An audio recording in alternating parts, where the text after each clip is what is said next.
Assalamualaikum warahmatullahi wabarakatuh. Alhamdulillahirrabbilalamin. Kita puji Allah subhanahu wa ta'ala, Rabb semesta alam, yang telah memberikan kesempatan kepada kita untuk melanjutkan perkuliahan kita, ya sekalipun melalui channel YouTube ini. Salam dan salawat kepada Nabiullah Muhammad SAW, Nabi yang senantiasa kita jadikan sebagai kedua, sebagai contoh, sebagai suri tauladan dalam kehidupan kita. Nanda sekalian, kuliah kita kali ini, mohon maaf saya sampaikan melalui YouTube berhubung ada kegiatan, tapi saya berharap materi kuliah ini dicatat dengan baik, kemudian nanti diupload di WA-nya, di grup WA-nya, supaya saya bisa lihat siapa-siapa di antara Nanda yang ikut pada perkuliahan kali ini. Itu sekaligus menjadi absennya. Kemudian ya saya minta agar channel ini di subscribe. Baik, materi kita pada kesempatan ini, ya, pada kuliah manajemen risiko, kita akan bahas ketidakpastian risiko agribisnis, ya. Ketidakpastian risiko agribisnis. Ketidakpastian ini adalah salah satu ciri khas dari agribisnis yang dapat mempengaruhi berbagai aspek operasional dan keputusan yang diambil oleh para pelaku usaha dalam bidang agribisnis. Ada beberapa faktor yang menyebabkan ketidakpastian dalam risiko agribisnisnya. Yang pertama ya karena faktor cuaca, ya. Variabilitas cuaca dan perubahan iklim ini tentu dapat menyebabkan ketidakpastian, ya, dalam produksi pertanian.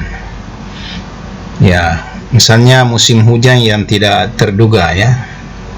Begitu pula biasa kekeringan, banjir, dan perubahan suhu ekstrim. Ini dapat mempengaruhi pertumbuhan tanaman dan tentu akan sekaligus mempengaruhi hasil panen atau produk. Hujan ini termasuk kekeringan, banjir itu kan berada di luar kontrol kita. Ya, selaku manusia biasa kita tidak bisa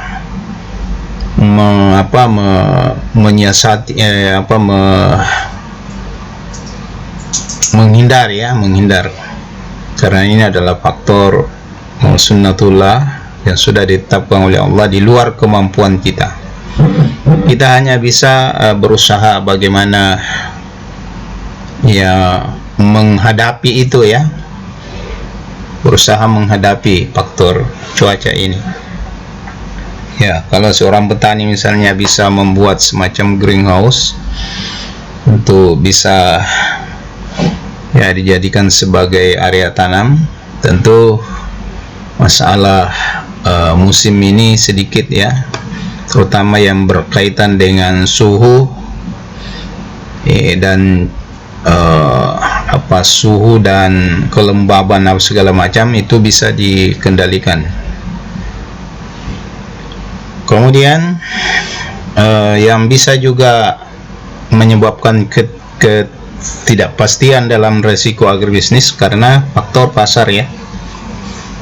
Ya, kenapa faktor pasar bisa mempengaruhi ketidakpastian? Karena ya adanya fluktuasi harga komoditas pertanian di pasar global maupun lokal, ya. Ini merupakan sumber ketidakpastian juga bagi para petani, ya, karena biasanya terjadi perubahan, ya, dalam permintaan dan penawaran. Begitu pula kebijakan, ya, perdagangan oleh pemerintah kita itu bisa berpengaruh, ya.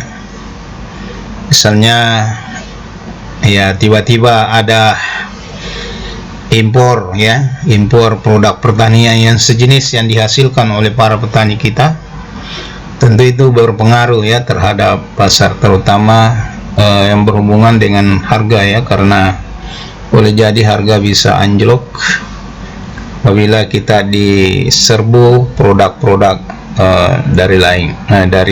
dari luar. Ada juga faktor-faktor ekonomi ya secara global. Ini bisa mengakibatkan variasi harga yang signifikan. Kemudian faktor selanjutnya bisa faktor teknologi ya. Jadi meskipun teknologi pertanian dapat meningkatkan efisiensi dan produktivitas, namun adopsi teknologi baru itu bisa membawa risiko ya. Ketidakpastian yang terkait dengan efektivitas teknologi baru ya, misalnya ya, biaya implementasinya dan dampak jangka panjangnya ya terhadap lingkungan termasuk kesehatan, itu dapat menjadi penyebab ya munculnya risiko. Jadi kalau misalnya ya orang belum bisa memanfaatkan teknologi dengan baik, tentu ya bisa berdampak ya terhadap produk ya kalau salah menggunakan teknologi.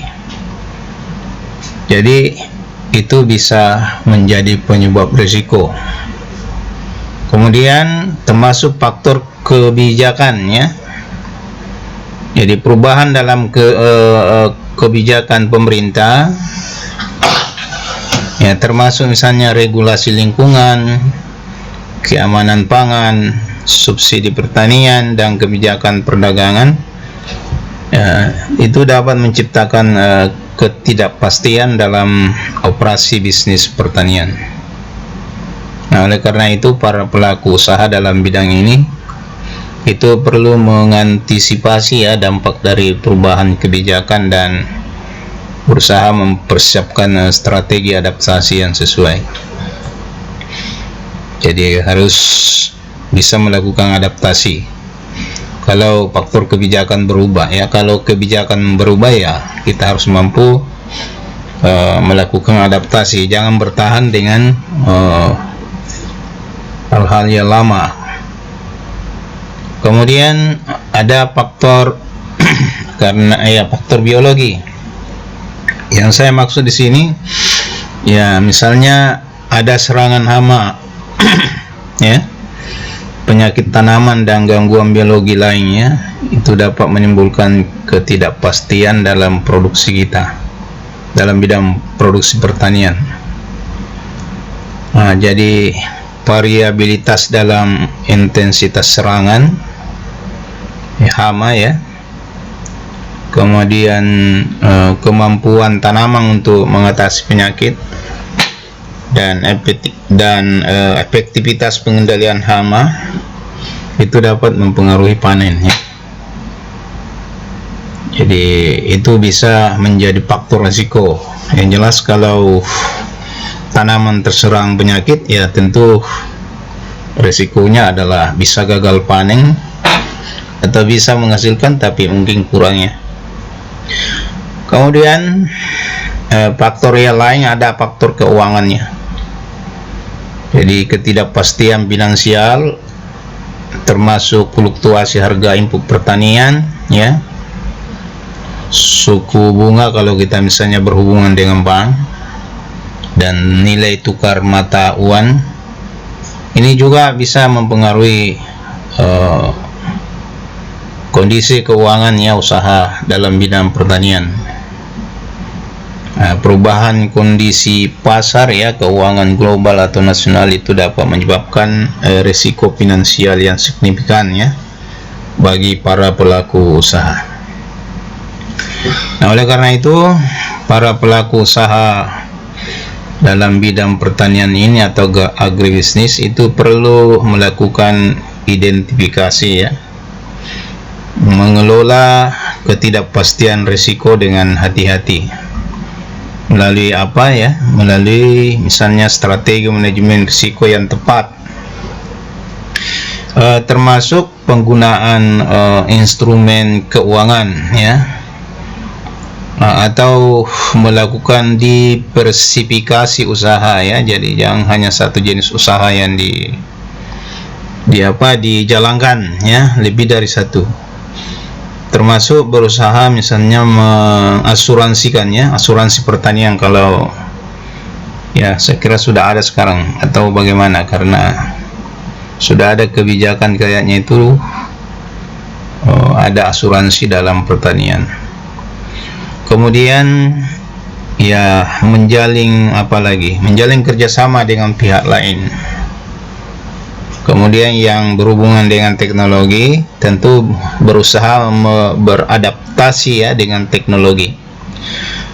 Kalau sudah begitu, insya Allah, ya, kita dapat mengurangi dampak negatif ketidakpastian ini, ya, dalam meningkatkan ketahanan bisnis atau agribisnis kita terhadap berbagai perubahan lingkungan eksternal.